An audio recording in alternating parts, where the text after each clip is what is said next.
vamos ahora, cumpliendo con el programa, a introducir a nuestro conferencista principal, Pablo Bukowski. Muchas gracias, Pablo, por estar con nosotros. Un placer, Pablo gracias por la invitación. Gracias. Una breve presentación sobre Pablo. Él es Hamad bin Khalifa Al Thani, profesor en el Departamento de Estudios de la Comunicación de Northwestern University.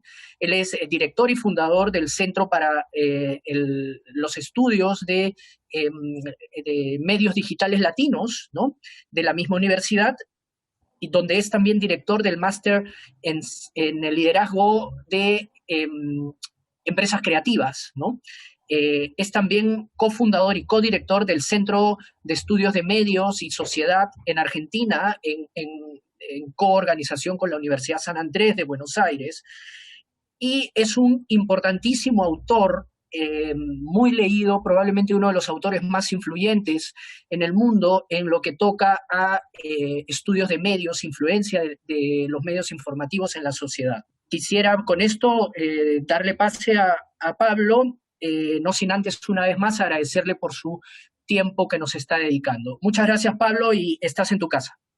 Pero muchísimas gracias, Raúl. Es un placer realmente estar acá con ustedes. Bueno, estar acá en la pantalla. Me encantaría estar en Lima. Me encantaría estar disfrutando de la hospitalidad limeña, la buena cocina y la buena gente.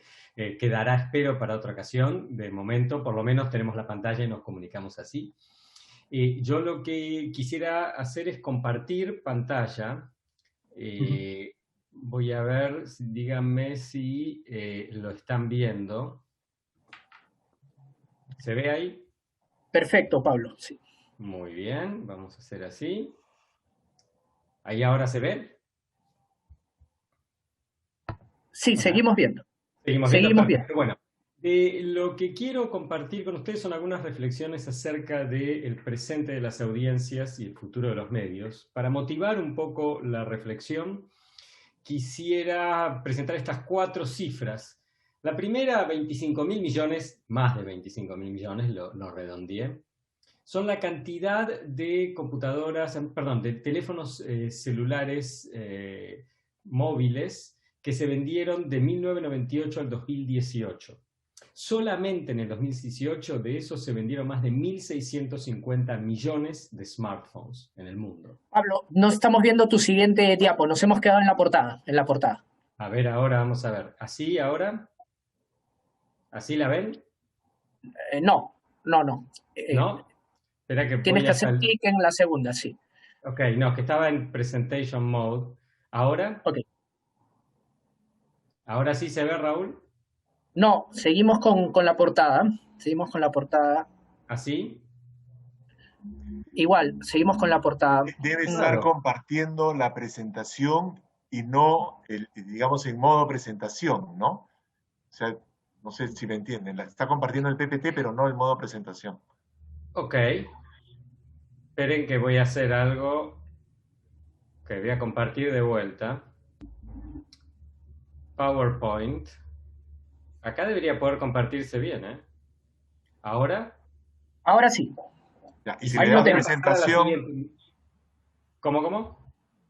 Dale en modo presentación para ver... Estaba en modo presentación. Ya está, ok, ahí está, perfecto. Ahora sí, Pablo, adelante. Voy a volver para atrás para estar seguro que estamos bien y no tenemos que hacer esto de vuelta. Ahora, ¿ven la anterior? Excelente, ahora sí. Bien. Mil disculpas por el problema técnico y gracias por avisarme. Lo que voy a decir es que se vendieron entonces en el mundo de 1998 al 2018 más de 25.000 millones de teléfonos celulares. Solamente en el 2018, 1.650 millones de celulares inteligentes, los llamados smartphones.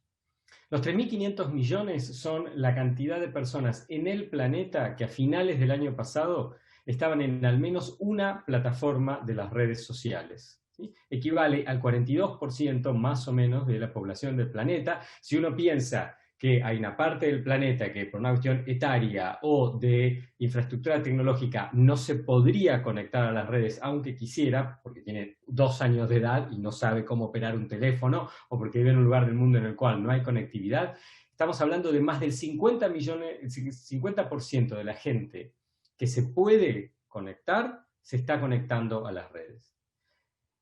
El tercer número, 97.607, ya que Raúl contaba el libro con Sisi, es la cantidad de notas que hace un par de meses, cuando estaba mirando CNN, y puse Donald Trump en el motor de búsqueda de CNN, me aparecieron 97.607 noticias solamente sobre el que entonces era el presidente, bueno, lo sigue siendo, con un poquito más, presidente de Estados Unidos, Donald Trump, en un medio de comunicación online. Si uno antes pensaba en acceder a 97.000 noticias sobre un tema determinado en una biblioteca, le llevaría muchísimas visitas y no sé si, salvo que fue una biblioteca especializada, se encontraría.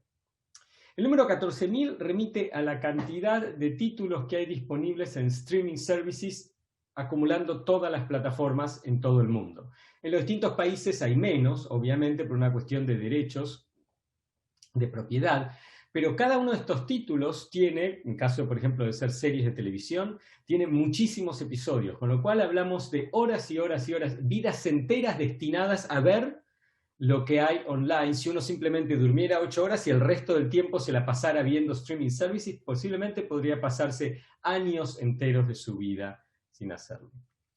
¿Qué nos dice todo esto? Que la información se ha vuelto increíblemente abundante y también que se ha vuelto ambiente. Esto es que es una información que nos rodea. Nosotros no tenemos que ir a buscar la información de las redes. Se nos aparece en el WhatsApp cuando tenemos el app prendido. Lo mismo con la información sobre entretenimiento. No hay que ir al cine. No hay ni siquiera que mirar a ver si en la TV Guía encuentro algún programa, alguna película que me interese. Hay todo lo que me interesa todo el tiempo y más. El problema hoy en día no es informarse o entretenerse, sino cómo dejar de informarse y cómo hacer para no entretenerse un rato. En este contexto, ¿cómo es que las audiencias consumen noticias? Por empezar, las audiencias consumen noticias a través de dispositivos, ¿sí? En los dispositivos digitales, el móvil le gana a la computadora, como decimos nosotros en Argentina, por goleada, ¿sí? Básicamente los 4 goles que hizo el otro día Giroud del Chelsea al Sevilla es básicamente lo que le está haciendo el móvil a la computadora, ¿sí? Se vendieron 25.000 millones contra 5.000 millones durante ese periodo de 20 años, yo les dije, el 97, perdón, al 2018, no el 98, al 2018. Y la diferencia, que es de 5 en ese periodo de 20 años, aumenta en el último año de esta medición a 6, básicamente.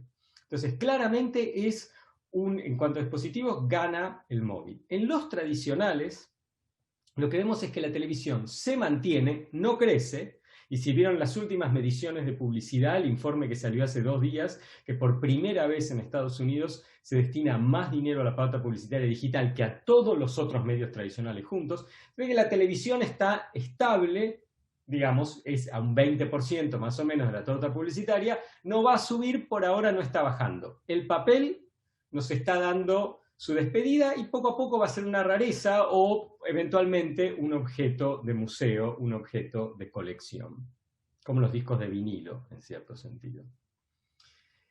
Cuando pensamos en, la tecnología, el dispositivo es el dispositivo móvil. De las maneras de entrar a las noticias, una vez que uno use ese dispositivo móvil, ¿por dónde entramos? Hay 3 grandes puertas de acceso a las noticias digitales: los sitios, los buscadores y las redes.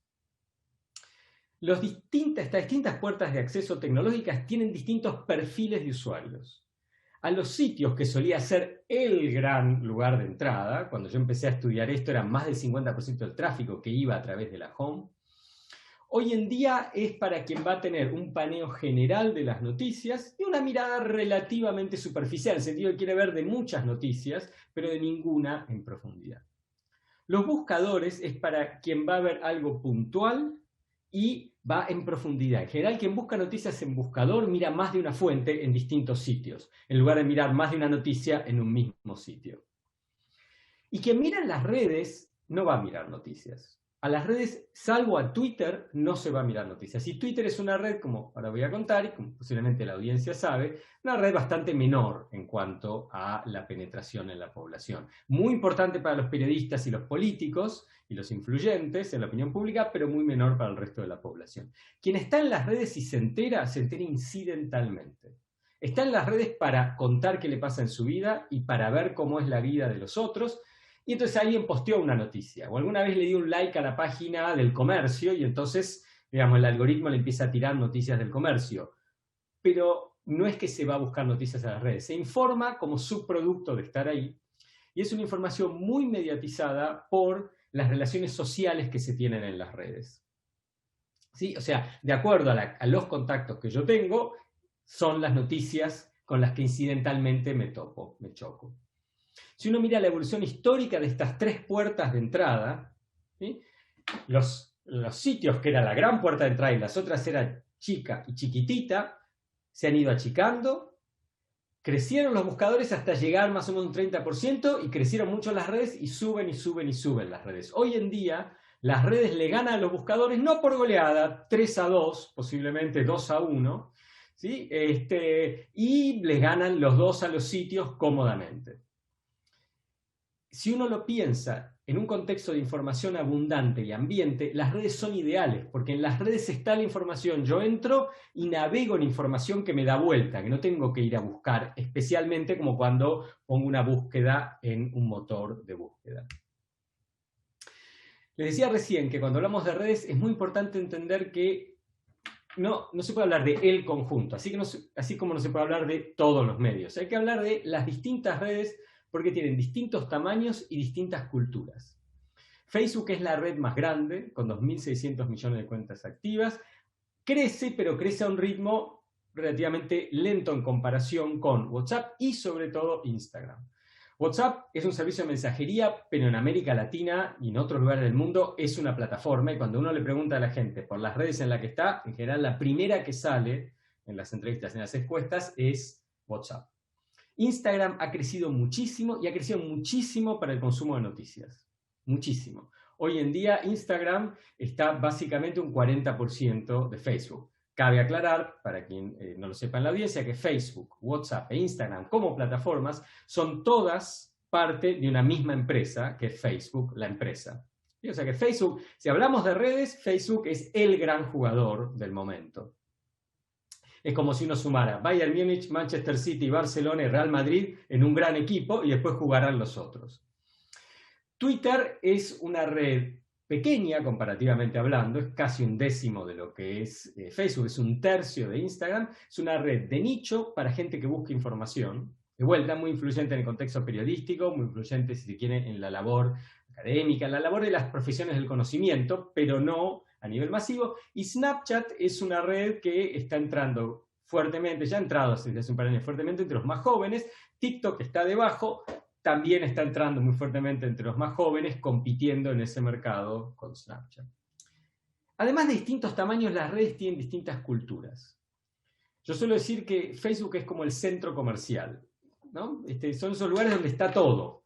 Entonces, si uno tiene que comprar algo, y es más práctico el centro comercial porque está una muestra de los negocios más comunes, y ya que está, toma un café o se come algo, y suelen tener cines, ¿sí? Y también tiene salas de juegos. Entonces, claro, uno puede pasarse toda una tarde, si se quiere, con familia, en un centro comercial. Pero si uno tuviera que elegir dónde comer, dónde entretenerse y dónde comprar, posiblemente iría a otro lado. Por eso lo que es interesante con Facebook es que uno destina mucho tiempo, pero no necesariamente tiene mucha afinidad, cada vez menos, con la aplicación. WhatsApp es, para nosotros los latinos, es como el café. Es el lugar donde uno va y socializa y habla de todo, y se generan, sobre todo en los grupos de WhatsApp, que es el gran, yo diría, el gran éxito de WhatsApp como aplicación. En los grupos de WhatsApp se replica un poco la sociabilidad contemporánea y se extiende. Y ahí también se habla a veces de noticias o se intercambian noticias, se hablan de muchas cosas que tienen que ver con educación, con la vida misma, con los deportes, con el entretenimiento, con la familia, etc. Instagram es como un carnaval o como un desfile. Instagram es el lugar donde uno va para ver y ser visto, es como una suerte de pasarela, ¿no? Como donde el voyeur se junta con el exhibicionista, y por eso la estética de Instagram está muy cuidada, mucho más cuidada que la de Snapchat, que es como un gran carnaval, ¿sí? También muy fuertemente basado en la imagen, pero mucho menos cuidado y mucho más espontáneo. Y Twitter es como un kiosco, donde uno va, ¿no?, a buscar información, y como en los kioscos de diarios que están todavía en muchas calles, en centros urbanos y también en centros rurales, en pequeñas ciudades, pueblos, uno va, busca información y se pone a charlar un poco de repente con el kiosquero, con el diariero y con algún que otro transeúnte que esté pasando por ahí. Lo que es interesante es que si uno suma todas estas plataformas, y si uno piensa el centro comercial, el café, el desfile, el kiosco, el carnaval, todo eso en conjunto es como que envuelve la vida cotidiana. Y entonces uno ya no usa los medios, no es que se sienta a leer el diario o se siente y prende la televisión, uno vive dentro de los medios. La información es abundante, el consumo es ambiente, y vivimos dentro de un contexto mediático en el cual usamos los distintos medios de manera distinta. La matemática enseña que 150 equivale a 150, pero en este caso no es así. El primer 150 son la cantidad de segundos promedio que dura una sesión en uno de los 50 sitios de noticias top de Estados Unidos. En realidad son 144 segundos de promedio toda la sesión, no la lectura de una nota. Toda la sesión en promedio dura 144 segundos. Yo para redondear puse 150. El otro 150 es la cantidad de minutos, no de segundos. Es la cantidad de minutos que un usuario medio de Netflix destina cada día durante la primera semana que una nueva temporada de su show favorito se presenta. Esto es, cuando salió la temporada 4 de La Casa de Papel, yo pasé más o menos 3 a 4 horas por día mirándolo hasta que en 3 días lo agoté. Mi comportamiento es absolutamente típico. Lo que es interesante de esto entonces es que las noticias 150 segundos. El entretenimiento 150 minutos. Y esto habla de a dónde va el interés de las audiencias en un contexto digital, información abundante e información ambiente.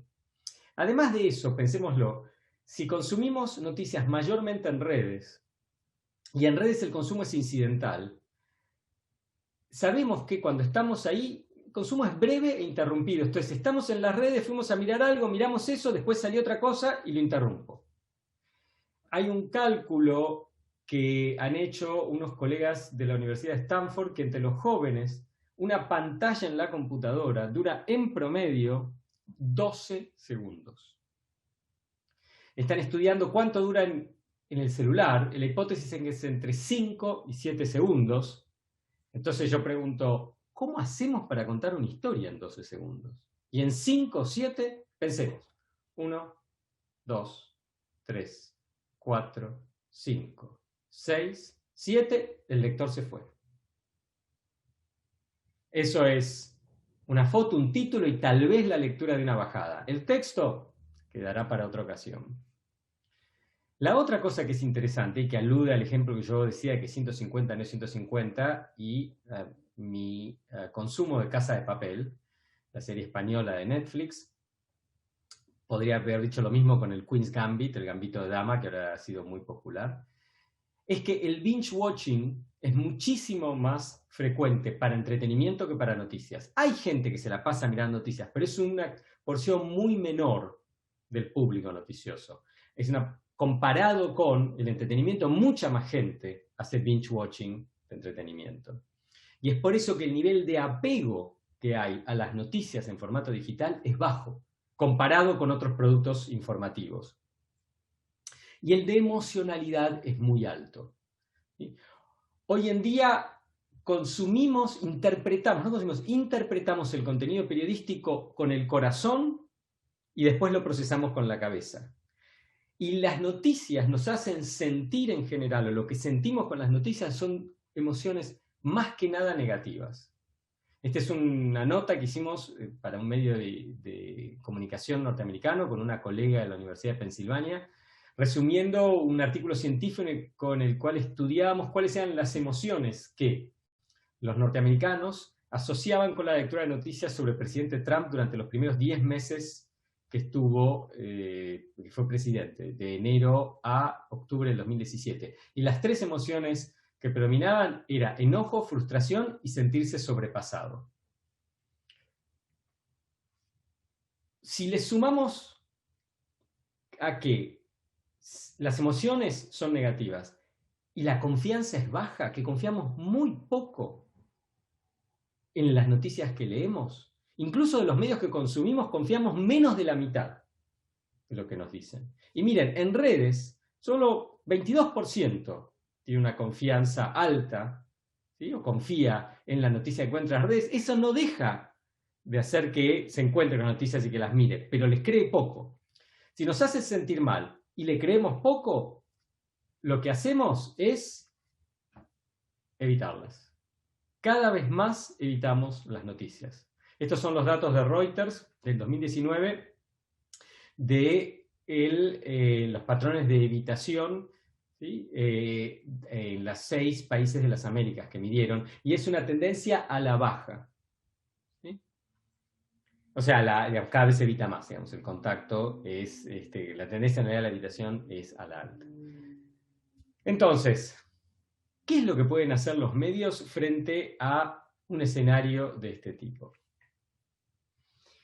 En primer lugar, y esto la pandemia lo ha acelerado fuertemente, los medios son una industria que tiende inexorablemente, yo diría, a la consolidación. Cada vez más va a haber menos empresas de medios y más grandes. Sucede en todos los terrenos del mercado digital. Hoy en día Amazon se queda con casi todo el comercio, Google se queda con casi todas las búsquedas, Facebook, como dijimos, se queda con casi todos los posteos y las interacciones en las plataformas, etc. Es un contexto industrial que tiende y favorece a la consolidación. La pandemia lo que ha hecho es acelerar la migración de los medios tradicionales a los digitales, porque la vida nuestra se ha pasado a la pantalla. En este contexto se acelera este proceso de consolidación. Los grandes ganadores son empresas que pueden diversificar sus fuentes de ingresos. El Washington Post gana más plata vendiendo los servicios de su plataforma de publicación de contenidos que lo que gana con publicidad y suscripciones.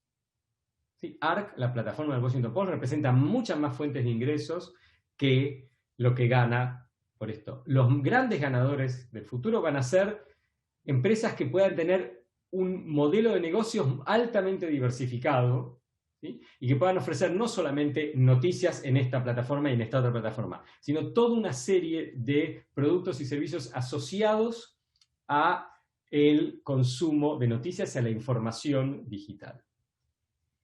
Y por último, lo que deben y, digamos, pueden hacer, yo creo, es adaptar el periodismo a cómo la audiencia lo consume, en lugar de pensar que la audiencia se tiene que adaptar a los cánones del periodismo moderno. En un contexto en el que el consumo es altamente emocional, breve, interrumpido, ambiente, incidental, etc., tenemos que pensar en formas de contar y en formas de interactuar con la audiencia que estén adaptadas a estos patrones. Si lo pensamos históricamente, no es un desafío nuevo. Lo que yo les estoy mostrando acá es la primera página del primer periódico que se publicó en lo que en ese momento eran las colonias inglesas en Boston. 1690, el día 25 de septiembre, Benjamin Harris publicó Public Occurrences, both foreign and domestic, ocurrencias públicas, tanto extranjeras como domésticas. Benjamin Harris imprimió un diario de 4 páginas. Estamos viendo la portada. Benjamin Harris dejó la 4ª página en blanco. No puso noticias en la 4ª página. Y no puso noticias no porque no tenía noticias para poner en la 4ª página, sino porque entendió que el diario era un objeto comunitario. Y lo que él quiso fue que cuando Public Occurrences fuera leído, fuera pasando de mano en mano en Boston y la gente tuviera espacio para anotar sus noticias y compartirlas con los otros, como un gran precursor de lo que hoy en día Mark Zuckerberg, ¿sí?, nos presenta como Facebook, como Instagram, etc.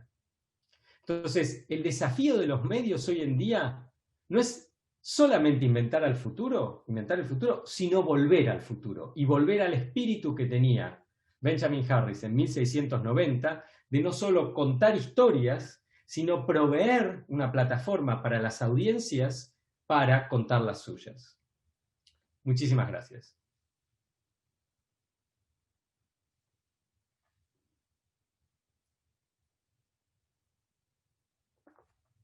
Raúl, no te escucho, creo que estás en mute. Muchas gracias, Pablo. Bueno, abrumador el escenario que nos estás transmitiendo. En principio, agradecemos la extraordinaria perspectiva, ¿no? Sobre todo en el mercado de tráfico mediático más grande del mundo, como es Estados Unidos. Bueno, supongo que junto con China.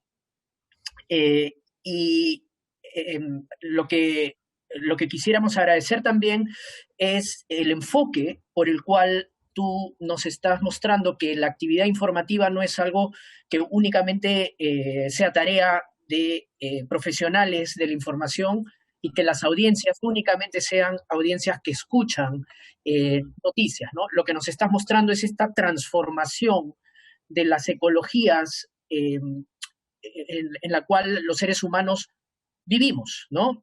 Y donde vivimos inmersos en medios ambientes ya saturados de información y desde donde los sujetos escogen y mediatizan, como dices tú, desde la perspectiva de sus redes personales altamente emocionales, cómo acceden y cómo escogen esa información, ¿no?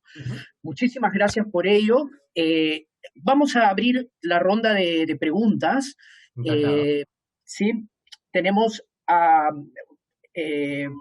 una pregunta muy interesante de Gilberto Hume, un profesor nuestro de la carrera, fundador de Canal N en el Perú. Él nos dice, en tanto el futuro de las corporaciones periodísticas va a ser esta aglomeración y este crecimiento, digamos, en términos verticales, ¿bajo qué criterios podría plantearse un modelo de ser, un modelo de organización y un modelo de negocio, ¿no?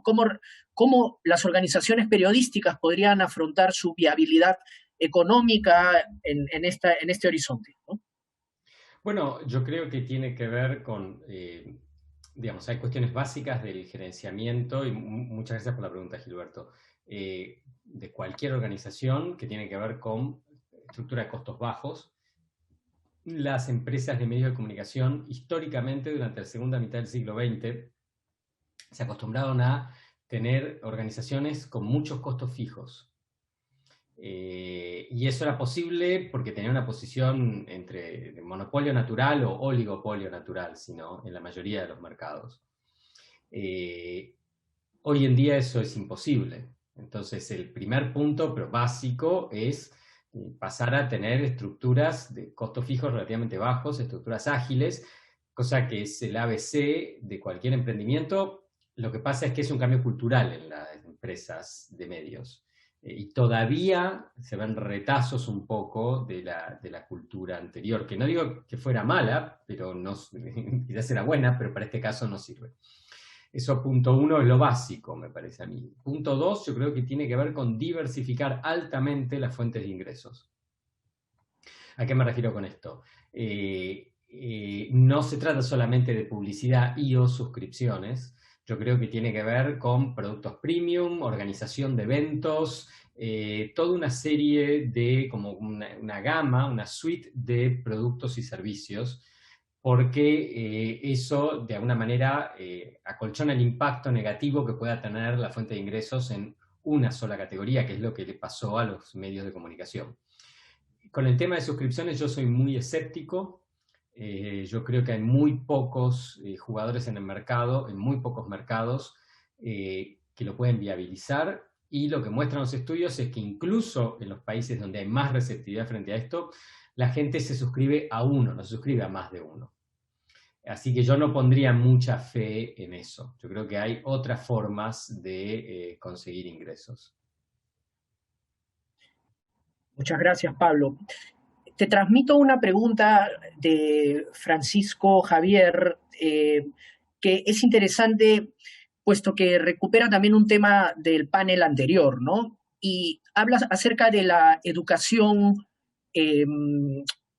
como se dice, la information literacy, ¿no? Cómo educamos a las personas acerca de manejo de la información de una forma más apropiada y cómo las instituciones educativas, donde tú claramente eres un líder también en ellas, podemos contribuir a esta formación en esta suerte de nueva competencia ciudadana que tenemos que formar. Sí, yo creo que es una muy buena pregunta. Creo que hay que empezar mucho antes de las universidades. Creo que hay que empezar, sinceramente, con los padres. Lo digo como padre. Porque, digamos, lo más importante en la educación es lo que sucede en las casas. Entonces me parece que si uno quiere pensar en lo que acá llaman digital literacy, ¿no? Lo que hay que pensar es, digamos, cómo trabajar con los padres y los futuros padres en poder transmitir eso. Poder transmitirlo de una manera que no es tomar un curso, sino, bueno, cómo hablar con los hijos y las hijas sobre estos temas de manera apropiada en las distintas etapas de la vida. Y entender que hoy en día para los niños y los adolescentes y las niñas y las adolescentes, más que en ningún otro grupo etario, ellos viven y ellas viven en los medios. Entonces, es entender que eso va a suceder y trabajar sobre eso. Yo creo que ese es un campo de lo que llamamos en español extensión universitaria, que no es de ofrecer diplomatura, etcétera, etcétera, pero son campos en que las universidades asociadas con organismos del Estado, a nivel municipal, provincial y nacional, tienen mucho para ofrecer. Porque hoy en día sabemos, digamos, determinadas prácticas, y no, etcétera. No sé cómo es en Perú, yo tengo hijas adolescentes, una ya está en la universidad, otra todavía está en la escuela secundaria. Desde la escuela primaria, desde los últimos grados de la escuela primaria, tienen talleres en las escuelas acerca de uso apropiado, privacidad, etcétera. Yo creo que hay que reforzar eso, y reforzarlo muchas veces con los padres. Dentro de las universidades, yo creo que tiene que estar embebido en el currículo de distintas materias y en las actividades extracurriculares.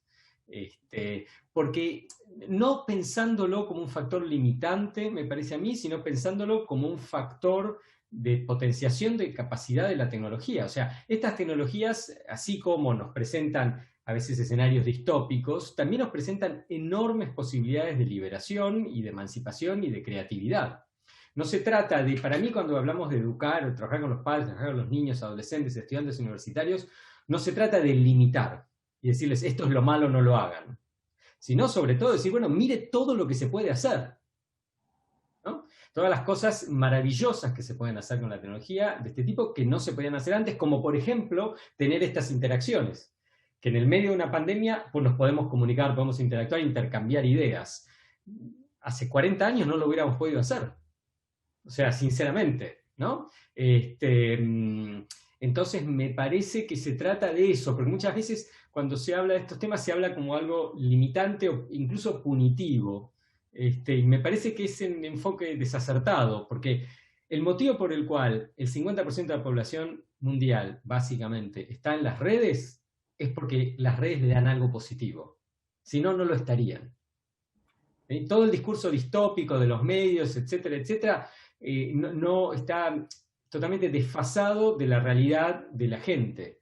La gente está en las redes, la gente mira Gambito de Dama, cual sea que es su serie favorita, porque eso le da algo positivo para su vida. Y hay que entender eso, y lo que hay que hacer es, desde quienes tenemos un rol educativo, o desde el Estado, entender eso y potenciarlo, canalizarlo y hacerlo mejor de esto. Interesantísimo, Pablo. Me viene a la cabeza de inmediato, por supuesto, The Social Dilemma, ¿no? El documental ficcionado que Netflix estaba produciendo y que ya nos ofrece una mirada, digamos, apocalíptica, que muchas voces han salido a contestar, en la línea de lo que estás diciendo, ¿no? Si las personas no encontraran algún grado de satisfacción dentro de su, digamos, emancipación y autonomía como seres humanos, pues no estarían, ¿no? Y No, no en entonces, estos volúmenes en los que están. exactamente, exactamente. Mira, tenemos una súper pregunta de César Pérez Arca que se nos estaba pasando en los enfoques, ¿no? Y él recupera pues este contenido tan presente que siempre ha estado en los medios, que es el de la información comercial o publicitaria que ha acompañado a los medios, ¿no?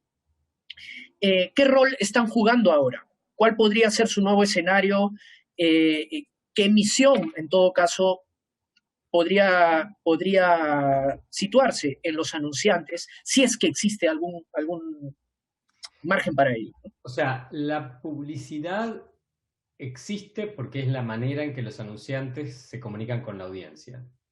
Hasta hace 25 o 30 años tenía que pasar casi obligatoriamente por los medios periodísticos y de entretenimiento, ¿sí? La televisión y la gráfica y la radio.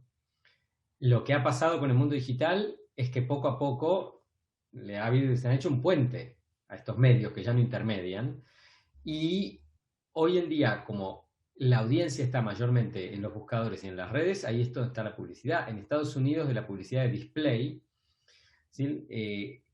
Digital, 66, 67 centavos de cada dólar va o a Facebook o a Alphabet, que es la empresa dueña de Google, y tiene otras empresas también, pero básicamente es publicidad por Google.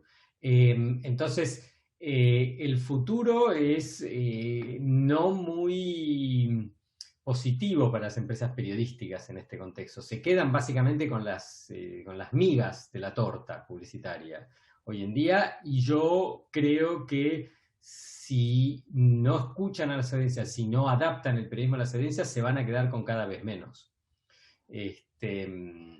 La otra cosa que es muy, muy interesante es cuando hablábamos de periodismo en 1960, 1970, hablábamos de empresas, ¿sí? Era el New York Times, el Comercio, el País, Le Monde, etc.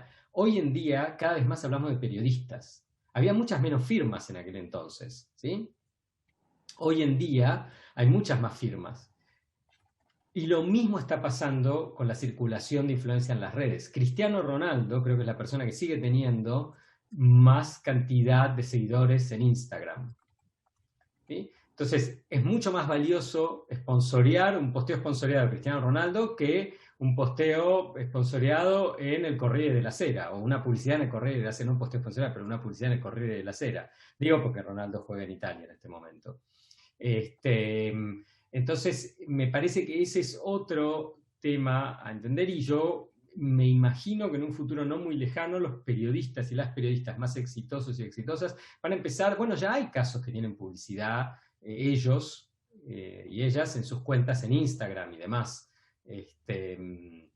Entonces hay digamos, no solo hay un puenteo a los medios, sino que hay una disolución de la empresa periodística como organización que recibe todos los ingresos, porque, digamos, se ha corrido hacia los periodistas. El darle cada vez más firma a los periodistas le ha permitido a los medios pagarle cada vez menos. Pero porque el periodista y la periodista tiene ingresos por separado, porque de alguna manera monetiza su imagen en programas de radio, de televisión, de cable, etc. Y yo creo que cada vez con publicidad también en las redes. Es un escenario interesante y complejo, un escenario que va en la dirección del emprendedurismo a nivel individual y de la disolución del poder de la organización mediática. Wow, sí que es una dimensión que no esperábamos, y tienes toda la razón, ¿no? El fenómeno influencer también tiene un impacto en los hombres y mujeres que hacemos información, que producimos información, ¿no? Y seguramente daremos paso a los periodistas marca, ¿no? Que ya deben serlo, ¿no? Ya deben claro, estar en... Y algunos de estos influyentes, como Cristiano, son influyentes porque son destacados personajes de X actividad, en este caso deporte. Pero cada vez más están los influyentes de ser influyentes de las redes. Pero no solo en el periodismo, en el programa de maestría que yo dirijo para industrias creativas, nosotros invitamos permanentemente profesionales del entretenimiento, los medios y demás a hablar, y me acuerdo una exposición de un alto ejecutivo de una agencia de talentos, de estas agencias que representan a Tom Cruise, LeBron James y demás, donde contaba que ellos desde hace ya unos años tienen una división destinada únicamente a cazar talentos de influencers. Así como están los scouts, los que cazan talentos en los deportes, esta gente que está mirando permanentemente YouTube, TikTok, Instagram, etcétera, y viendo quiénes tienen muchos seguidores y en función de eso ofreciendo contratos para ser agentes de estas personas para conseguirles contratos publicitarios y demás. O sea, es un cambio, lo que estamos asistiendo a un cambio muy, muy fuerte, que entre otras cosas se ve en el corrimiento de las organizaciones a los individuos. Interesantísimo, interesantísimo. Mira, tenemos la pregunta de uno de nuestros profesores de la carrera, Eugenio de Medina, columnista del diario Correo. Eugenio nos pregunta, es una pregunta de fondo, dice, ¿hay un empobrecimiento del conocimiento en general en este nuevo escenario, ¿no? Si eso existe en política, por ejemplo, la gente, como tú nos has mostrado, se queda menos tiempo en la profundidad de la noticia, ¿no? Se queda menos tiempo revisando la noticia. ¿Cómo entonces, y él lo pregunta también como columnista, cómo podemos desplegar estrategias para ser más instructivos en nuestro trabajo, ¿no? ¿Cómo podemos desplegar argumentos en 500 palabras, ¿no? Sí, yo no tengo necesariamente, no sé si comparto una visión negativa, perdón, porque no sé si la gente se informaba tanto antes de esto. En un libro que hicimos con mi colega Eugenia Michelstein, que salió publicado por MIT Press en 2013 y en español, Ediciones Manantiales en 2014, que se llamó La brecha de las noticias, nosotros medíamos la diferencia entre la agenda que proponen los medios versus qué noticias lee la gente. Y lo encontramos en que la gente básicamente lee noticias de deportes, incluso cuando lee mucho, lee más noticias de deportes, espectáculos, crimen, el tiempo y demás. Entonces, no estoy muy seguro de que el nivel de conocimiento de la agenda pública sea necesariamente menor que hace 30 años. Las mediciones no lo muestran, quizás porque lo que se medía era muy básico en aquel entonces. Donde yo sí veo el cambio son en los patrones de lectura a nivel general. Una colega mía hace poco me decía que la sensación cultural que existe es como que la lectura es como un estorbo, en cierto sentido, y sobre todo los textos largos. Se refería más que nada a los libros. Que antes el leer un libro era un placer y ahora es lo que está en el medio entre mi persona y las redes, o mi persona y los buscadores, o mi persona y...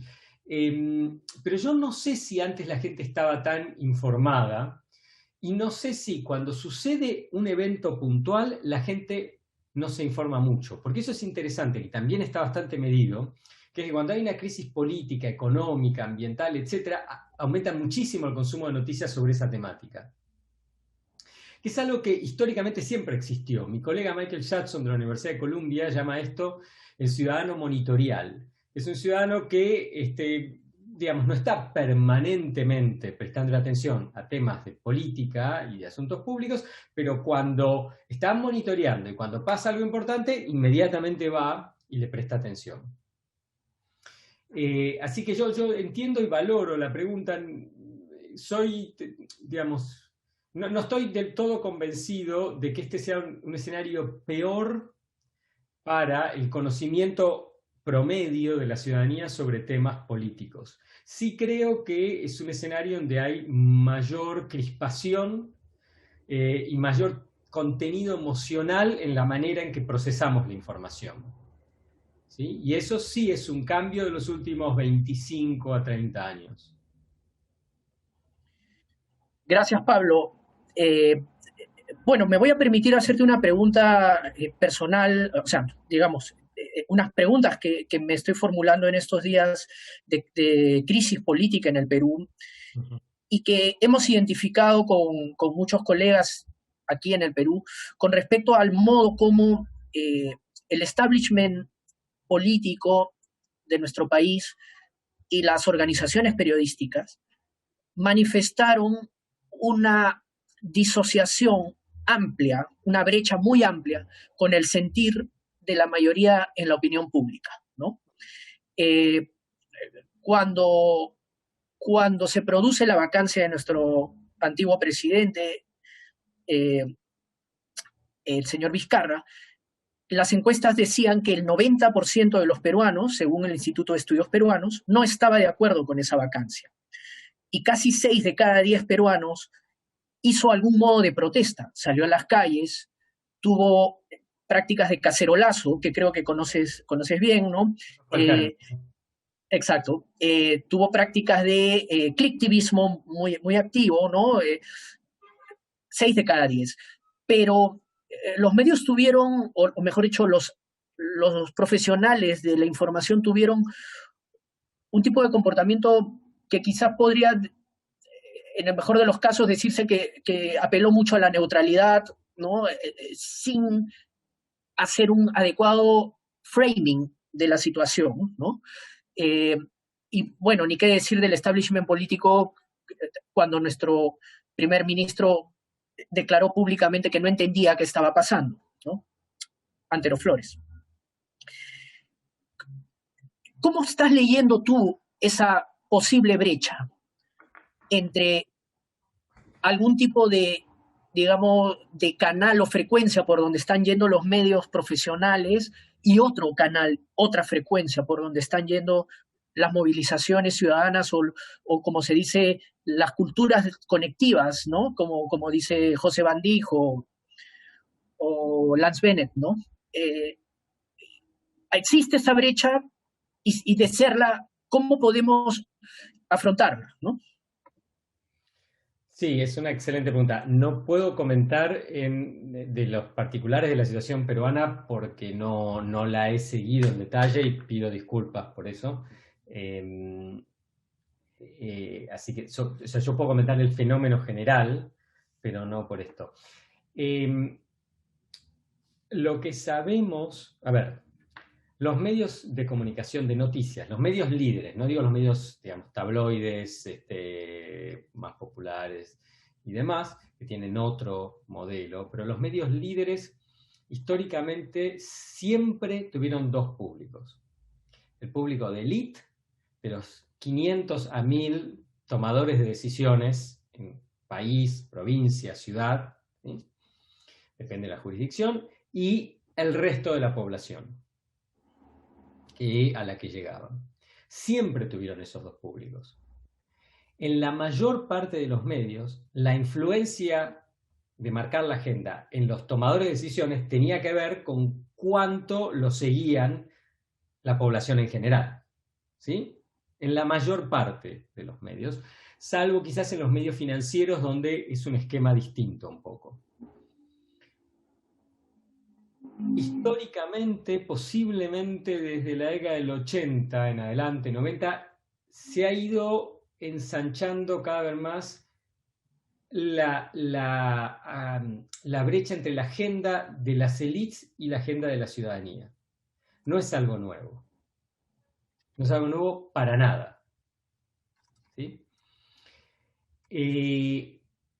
Los medios digitales lo hacen más fácil esto. Los medios de noticias digitales lo hacen más fácil, porque es más fácil ir únicamente a las noticias de fútbol que antes, que había que pasar por las páginas del diario o esperar en el noticiero 30 minutos hasta el minuto 22, 23 que aparecía el fútbol.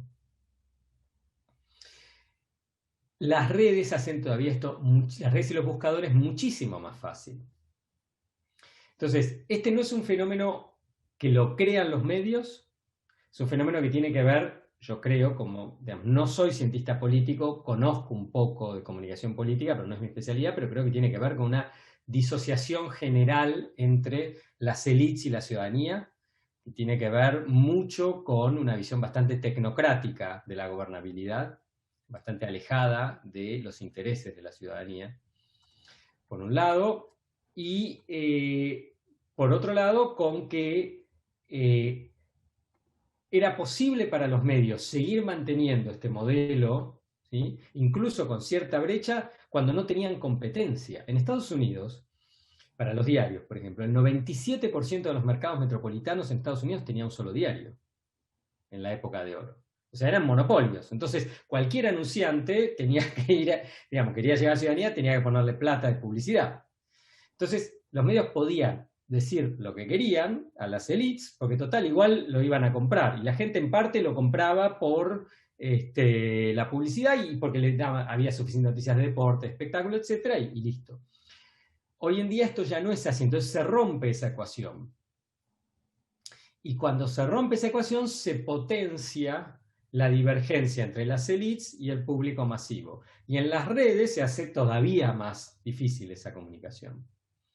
Me parece que los medios de comunicación, en general, siguen estando muy disociados de una parte importante de la ciudadanía.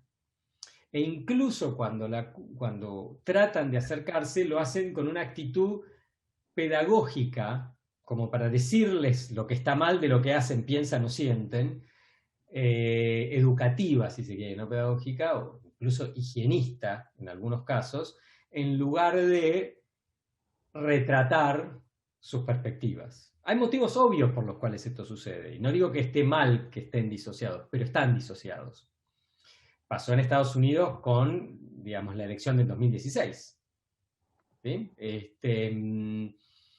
Entonces, me parece que, de vuelta, sin tener ninguna información así apropiada del contexto peruano, creo que lo que hay que entender es que este es un fenómeno histórico que se acentúa en los últimos años, en parte por motivos tecnológicos y en parte porque yo creo que se acentúa el perfil un poco tecnocrático de las democracias de centro, para decirlo de alguna manera, ¿no? De centro, centro-derecha. Y después se sorprenden, digamos, se sorprenden porque no miran. Y lo mismo los medios de comunicación. Pero no es solamente en América Latina. Yo me acuerdo cuando Nicolás Sarkozy era ministro del Interior en Francia.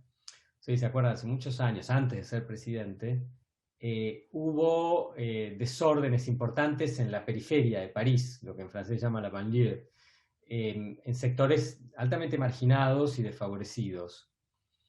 Y nosotros en ese momento estábamos haciendo con un equipo de investigación en Francia, y me acuerdo que en Le Monde, que es el diario 1, de tinte, digamos, progresista en Francia, no tenían fuentes, no tenían contactos ahí. Entonces tiene que ver con esa visión de que reportan a las élites. Si uno no está ahí, no puede entender cuál es la perspectiva de la gente, y cuando llega, la gente le va a desconfiar, porque para que la fuente dé información buena, uno tiene que haber construido confianza. Y si no hay confianza, no hay información buena. Pero para eso hay que estar. Y para estar hay que estar de una manera donde uno escucha, no va a decir cómo tienen que ser las cosas. Yo creo que es un juego delicado y es un juego de mediano a largo plazo.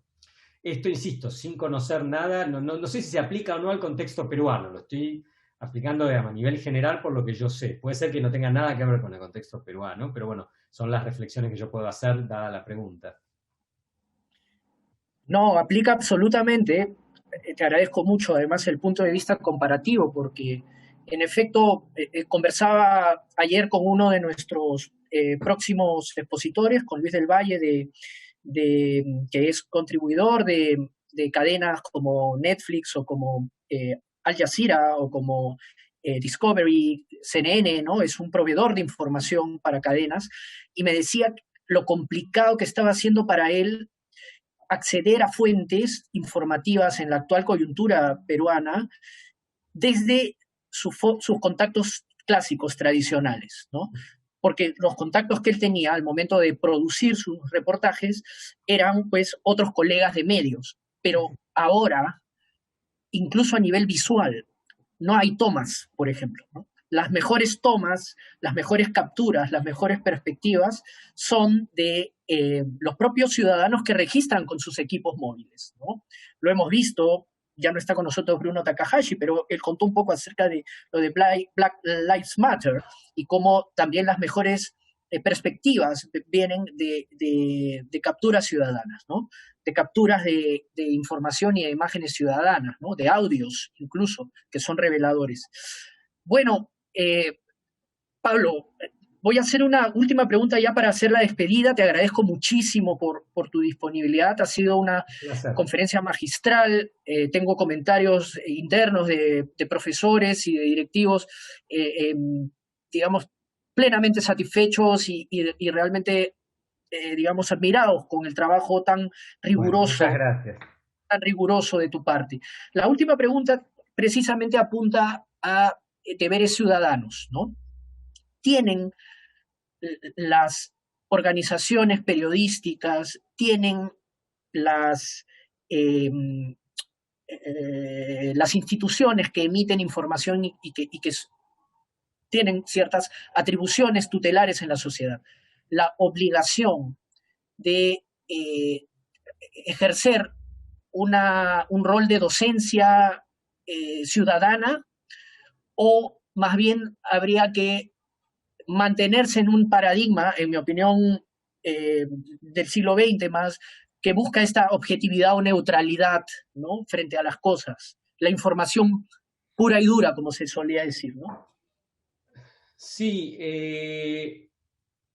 yo agregaría una tercera postura y vuelvo a lo que decía antes. Hay que escuchar. Y hay que escuchar no solamente a las élites.